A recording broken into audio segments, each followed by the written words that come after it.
গরম ভাতের সাথে মুরগির ঝাল ফ্রাই সেই টেস্ট। আমি আজকে রান্না করব এই ঝাল ফ্রাই। ঝাল ফ্রাই রান্না করার জন্য প্রথমে নিয়ে নিব 1 কেজি পরিমাণ মুরগির মাংস নিয়ে একটা বাটিতে মাংসটা, তারপর ওখানে দিয়ে দেব 1 চির লেবুর রস, তারপরে দিয়ে দেব হচ্ছে স্বাদ মতো লবণ, তারপরে দিব একটু মশলা মশলা দিয়ে একটু খুব ভালো করে মেখে দেব। মেখে দিয়ে 10 মিনিটের জন্য রেখে দেব। রেখে একটা কড়াই নিয়ে তাতে সামান্য পরিমাণ তেল দিয়ে মুরগিগুলো ভেজে নেওয়ার জন্য একটা একটা করে মুরগির পিস দেব। মুরগির পিস দিয়ে মুরগির পিসগুলো লাল লাল করে ভেজে নেব। এই মুরগির ঝাল ফ্রাইটা খেতে সেই মজা লাগে। আমার ছেলে খুব পছন্দ করে। যখনই আমি ভাজি তখনই বলে, আম্মু এক পিস মুরগি দাও, 1 পিস ভাজা দাও, আমি একটু খেয়ে দেখি কেমন মজা হয়েছে। তারপর যখন ভাজা শেষ হবে তখন সেটা আমি একটা বাটিতে তুলে নেব।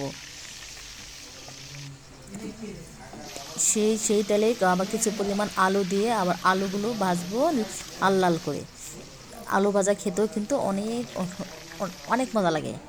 তবে আলুগুলো আবার একটা বাড়ি তুলে নিয়ে সেই তেলে দিয়ে দেবো 1/2 কাপ পরিমাণ পেঁয়াজ কুচিগুলো আস্তে আস্তে করে ভেজে নেব। যদি একটু লাল আঁকা ধান করে দিয়ে দেবো কিছু গরম মশলা, আবার ভাজবো। তারপর দিয়ে দেবো একটু টমেটো কুচি, তারপর দিব এক চামচ আদা বাটা, 1 চামচ রসুন বাটা, 1 চামচ জিরা বাটা দিয়ে তারপর একটু নাড়াচাড়া করে মশলাগুলো একটু একটু ভেজে নেব।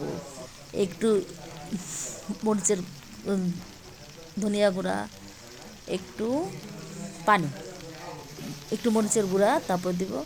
তারপর আবার একটু নাড়াচাড়া করে ভেজে নেব। ভাজা হলে সামান্য পরিমাণ পানি দেব যাতে মশলাগুলো না পুড়ে যায়। মশলা দিয়ে একটু নাড়তে থাকবো। তারপরে মশলার ঝাল হওয়া উপর ঝোল ওঠার পর্যন্ত সামান্য পরিমাণ স্বাদ মতো লবণ দিয়ে একটু নেড়ে দেবো। তারপর দিয়ে দেবো একটু ভাজে রাখা মুরগিগুলো দিয়ে আর একটু নাড়াচাড়া করে নেব।